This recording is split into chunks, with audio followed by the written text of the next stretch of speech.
We are going to pick up Lesson 22 with the Senate and talk a little bit about the institutional differences between the House of Representatives and the Senate. Okay, running for the Senate. You have to be at least 30 years of age to run for the Senate. The House of Representatives was 25, if you recollect. You must live in the state that you represent, and you must be a citizen for at least 9 years. For the House, it was 7 years, 25 years of age, 7 years. For the Senate, 30 years of age, and a citizen for 9 years. Again, you can be naturalized to run for both chambers of Congress, the House and the Senate. You do not have to be native born. That is only for the executive office. The president and the vice president have to be native born Americans. They cannot be naturalized. That is not true for the Congress. You can be naturalized and serve in the Congress. Whereas House members represent a congressional district, a part of their state, senators represent their entire state. And there are 2 senators per state, regardless of size, and they serve a 6-year term. In other words, a senator serves 3 congressional terms. A senator will be in 3 terms of Congress. A House member, 2 years, 1 term of Congress. A senator, 6 years, 3 terms of Congress. Elections are staggered in the Senate so that 1/3 of the Senate is up for re-election every 2 years. This is done to ensure stability within the Senate. Let's say you have Senator A was elected in 2012. He will be up for re-election in 2018. Senator B, elected in 2014, will be up for re-election in 2020. And then Senator C, elected last year in 2016, will be up for re-election in 2022. Again, elections are staggered in the Senate.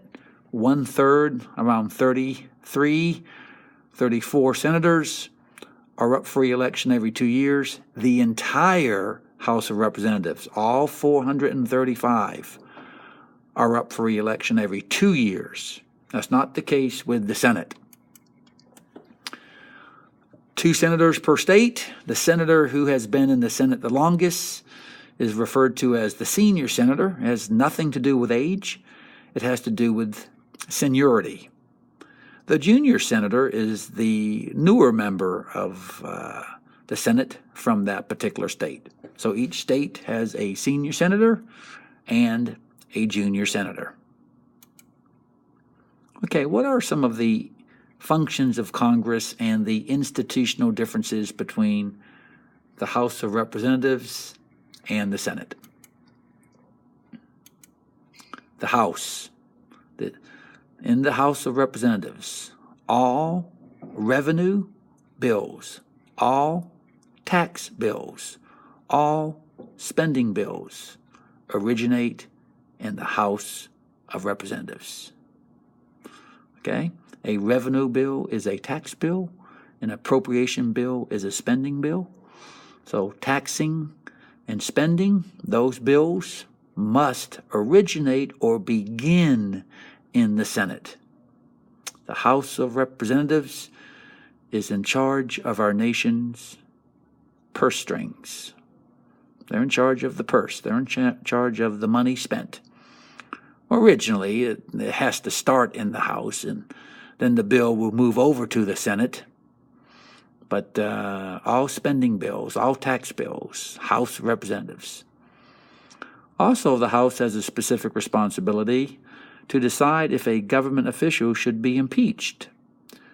An impeachment is an accusation of a wrongdoing. House members can impeach federal officials, accuse them of wrongdoing. The Senate, they ratify or reject treaties specifically. They offer what is called advice and consent on presidential nominations, such as cabinet positions, federal judges, including Supreme Court justices, ambassadors. So the Senate approves presidential nominations on very high-level government positions. They ratify or reject treaties. And then if a federal official has been impeached by the House, the Senate will conduct a trial for removing that impeached official. Impeachment does not mean removal. Impeachment simply means accused of a wrongdoing. In a general sense, you can think of impeaching someone's character. It does not mean removed from office. The Senate, if it chooses, will place the impeached official on trial for removal. We'll talk about that later. The current Congress in the United States is the 115th Congress. The 115th Congress was sworn in on January 3rd, 2017. What does that mean, the 115th Congress? From where does that number come? Well, a little history of our Congress. The first congressional election was in 1788, after the Constitution was ratified in June of 1788 by New Hampshire. New Hampshire was the 9th state to ratify the Constitution. Remember, Article 7 declared that the Constitution would go into effect for all the 13 states once 9 of the 13 states ratified it or approved it. And in June of 1788, New Hampshire became the 9th state to ratify it. So after the Constitution was in effect, we had to hold elections. Elections were held in the fall, in November of 1788. And then that new Congress and our first president was sworn in on March 4th, 1789. And that first Congress served a 2-year term until March 3rd, 1791. During George Washington's first administration, the first 2 years, that Congress had 26 senators, 2 per state. We had 13 states times 2, 26. And we had 65 House members representing the 13 states based upon the population of those states. Again, in the House, it's proportional representation. The second Congress took place right in the middle of George Washington's first term, because a term of Congress is only 2 years. A presidential term of office is 4 years. So right in the middle of every president's term is called a midterm election. This is when all House members are up for re-election, and 1/3 of the Senate is up for re-election during a midterm election. There's a midterm congressional election during each presidential term of office. The next midterm election will be 2018, right in the middle of President Trump's first term in office. All 435 House members will be up for re-election, and 1/3 of the Senate. Midterm election. Every 2 years. Remember, the House of Representatives, the term is only 2 years. The second Congress was sworn in on March 4th, 1791.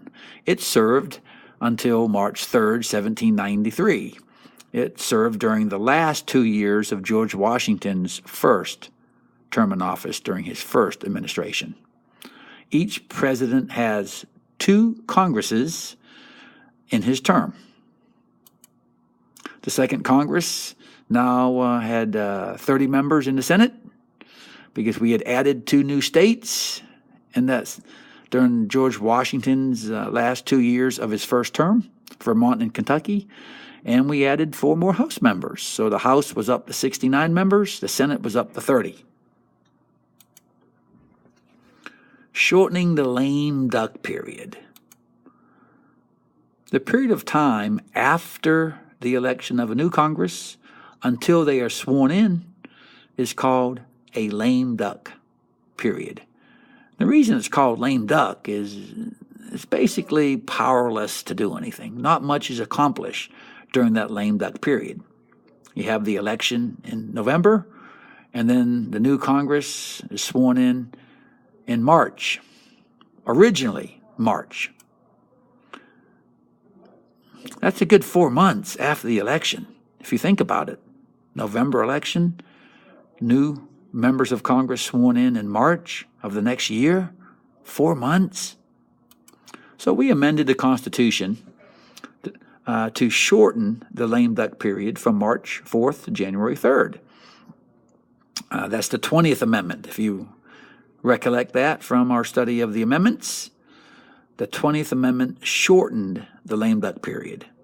So now a new Congress is sworn in January 3rd of the even-numbered year, of the odd-numbered year after the election in November of the even-numbered year. The president is sworn in on January 21st. The 115th Congress was elected on November 8th, 2016, and was sworn in on January 3rd, 2017. So we are in the 115th Congress of the United States. Congressional leadership. The majority party is the political party that controls more than 50% of seats in the House or the Senate. That's the majority party. Currently, the Republican Party is the majority party in the House of Representatives, and the Republican Party is the majority party in the Senate. They control more than half of the seats in both those chambers. The other party is called the minority party. So the Democrats are currently the minority in the House and the minority in the Senate as well. In the House of Representatives, the Speaker of the House is the most powerful position in the House of Representatives. It's an elected position. All 435 members get to cast a vote for who they want to be the Speaker. And obviously, the Speaker will be a member of the majority party since they have most seats. And it's a simple majority who determines who is the Speaker of the House. So the majority party will determine who is the Speaker of the House. The Speaker is in charge of floor debates, influences what legislation will be considered in the House. It's a very, very powerful position. The Speaker of the House is third in line to be president. If you consider the president, the vice president, then the Speaker of the House. So if something were to happen to both the president and the vice president simultaneously, then the Speaker of the House would become President of the United States. But that would have to be a crazy, insane scenario where both the president and the vice president die or are incapacitated from office at the same time.